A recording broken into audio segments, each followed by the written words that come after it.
Assalamualaikum warahmatullahi wabarakatuh. Kembali lagi dengan saya Indah Rini Ferdani dengan NIM 2101072012 dari kelas 2B D3 Akuntansi.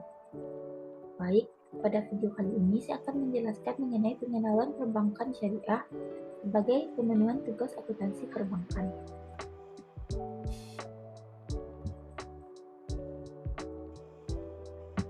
Dengan pembahasan materi yang pertama yaitu pengertian dari bank syariah, yang kedua fungsi dari bank syariah, yang ketiga perbedaan antara bank syariah dengan bank konvensional dari segi aspek utama, yang keempat perbedaan bank syariah dan bank konvensional dari segi aspek lainnya, yang kelima produk dari bank syariah, yang keenam syarat transaksi sesuai syariah. Nah, topik yang pertama yaitu pengertian dari bank syariah.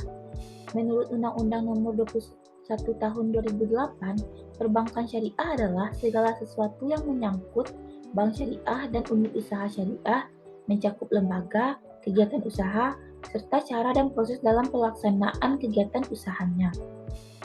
Sehingga dapat disimpulkan bahwa bank syariah berarti bank yang menjalankan kegiatan usahanya berdasarkan prinsip syariah dan menurut jenisnya terdiri atas BUS atau Bank Umum Syariah, UUS atau Unit Usaha Syariah, dan BPRS atau Bank Pembiayaan Rakyat Syariah. Selain itu, Undang-Undang Perbankan Syariah juga memberi amanah kepada bank syariah untuk selalu menjalankan fungsi sosial sekaligus menjalankan fungsi seperti lembaga Baitul Mal.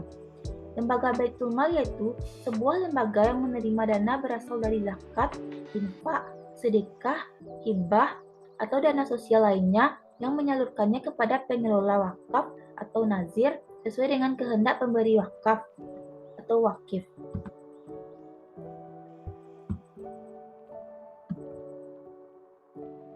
Selanjutnya yaitu fungsi dari bank syariah. Penyaluran dana menunjukkan bahwa bank syariah berfungsi sebagai lembaga perantara keuangan yang tugasnya yaitu menghimpun dana dari masyarakat yang kelebihan dana atau surplus unit. Sebagai penghimpunan dana masyarakat, bank akan mengeluarkan biaya atau bonus dan bagi hasil. Dan di sisi lain, bank syariah juga menyalurkan dana kepada masyarakat yang sedang membutuhkan dana atau defisit dana. Sebagai penyalur dana masyarakat, bank akan mendapatkan pendapatan seperti margin keuntungan, bagi hasil, dan pendapatan sewa. Maka, dari selisih antara pendapatan dan biaya tersebut akan diperoleh laba atau rugi. Selain menjadi penyalur dan penghimpun dana masyarakat, bank juga memberi pelayanan seperti jasa safe deposit box dan jasa dari bank tersebut akan memperoleh penghasilan.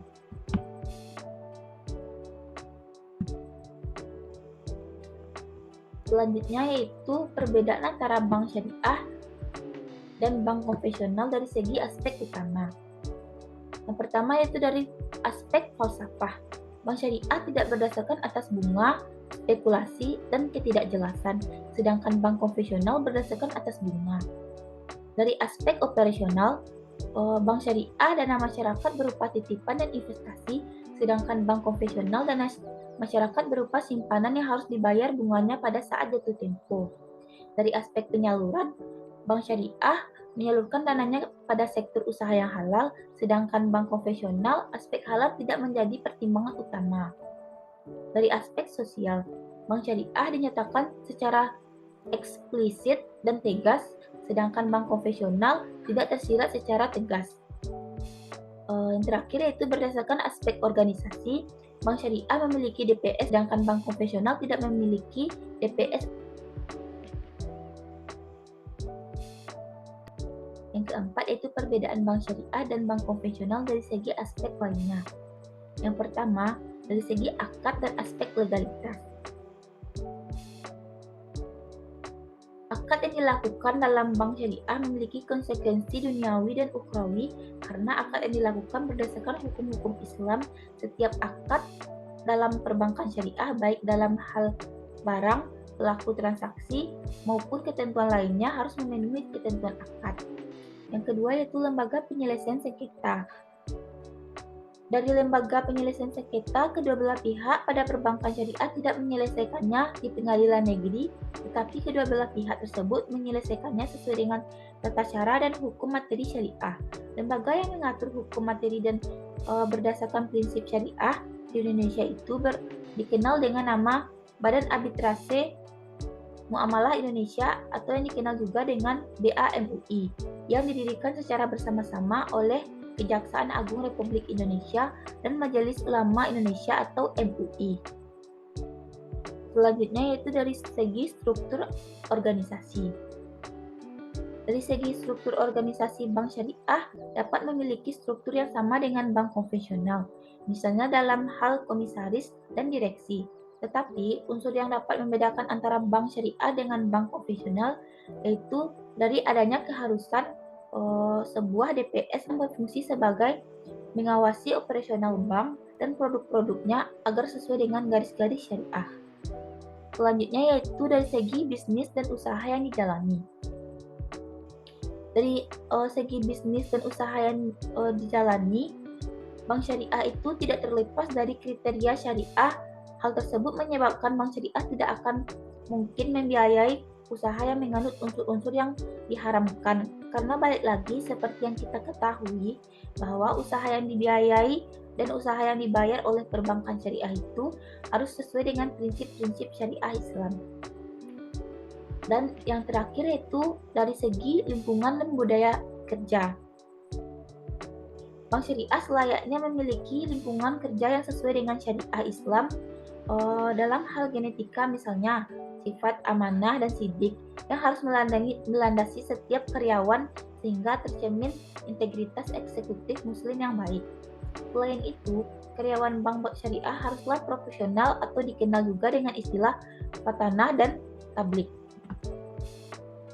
Nah, itu adalah perbedaan antara bank syariah dan bank konvensional menurut aspek lainnya.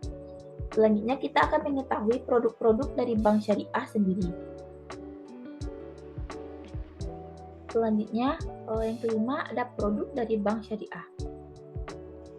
Produk dari bank syariah yang pertama yaitu Al-Wadi'ah. Al-Wadi'ah atau dikenal juga dengan titipan. Titipan ini merupakan titipan murni dari satu pihak ke pihak lain, baik itu individu maupun badan hukum, yang harus dijaga dan dikembalikan kapan saja jika si penitip ini menghendaki titipannya dikembalikan. Yang kedua ada murabahah. Murabahah ini merupakan perjanjian jual beli antara bank dengan nasabah bank syariah, membeli barang yang diperlukan nasabah, kemudian menjualnya kembali kepada nasabah yang bersangkutan sebesar harga perolehan ditambah dengan margin keuntungan yang disepakati antara bank syariah dan nasabah tersebut. Yang ketiga ada ijarah. Ijarah merupakan perjanjian atau kontrak dalam hal upah mengupah dan sewa menyewa. Berdasarkan buku Fiqh Ekonomi Syariah, ijarah adalah perjanjian sewa menyewa suatu barang dalam waktu tertentu melalui pembayaran sewa. Selanjutnya ada ran. Ran merupakan harta milik peminjam yang memiliki nilai ekonomis yang digadaikan sebagai jaminan atas pinjaman yang diterimanya. Selanjutnya ada syirkah. Syirkah adalah akad kerjasama antara kedua belah pihak atau lebih dalam suatu usaha tertentu di mana setiap pihak memberikan kontribusi dana atau modal usaha atau ras as. Selanjutnya yaitu syirkah. Syirkah adalah akad kerjasama antara kedua belah pihak atau lebih untuk suatu usaha tertentu di mana setiap pihak memberikan kontribusi dana atau modal usaha dengan ketentuan bahwa keuntungan dibagi dengan sesuai nisbah yang disepakati atau secara proporsional, sedangkan kerugian ditanggung oleh para pihak secara proporsional. Selanjutnya yaitu mudharabah. Mudharabah dapat dimaknai sebagai perjanjian kerjasama bisnis antara kedua belah pihak. Para pihak sebagai pihak dana pihak pertama menyediakan seluruh dana 100%, sedangkan pengelola dana sebagai pihak kedua berfungsi sebagai pengelola. Dalam konsep mudharabah, kepentingan bisnis sesuai dengan semua kesepakatan para pihak yang tercantum dalam perjanjian yang akan dibagikan. Kemudian, jika nasabah mengalami kerugian finansial, tapi pihak pertama yang membayar, Kasusnya karena kelalaian perusahaan pengelola, maka perusahaan pengelola akan membayarnya. Selanjutnya yaitu Al-Qard. Al-Qard yang diberikan adalah penyediaan dana atau tagihan yang dapat dipersamakan dengan itu berdasarkan persetujuan atau kesepakatan antara peminjam dan pihak yang meminjamkan yang mewajibkan peminjam melunasi hutangnya setelah jangka waktu tertentu. Serta yang terakhir yaitu Bai'i. Bai'i merupakan perjanjian dagang antara penjual dan pembeli. Nah, selanjutnya yaitu yang keenam, syarat transaksi sesuai syariah. Yang pertama, tidak mengandung unsur kezaliman. Yang kedua, tidak mengandung unsur riba. Yang ketiga, tidak membahayakan pihak sendiri maupun pihak lain. Yang keempat, tidak ada penipuan. Yang kelima, tidak mengandung materi yang diharamkan. Serta yang keenam, tidak mengandung unsur judi. Baik, sekian penjelasan saya mengenai perbankan syariah. Apabila ada kesalahan, saya mohon maaf. Wassalamualaikum warahmatullahi wabarakatuh.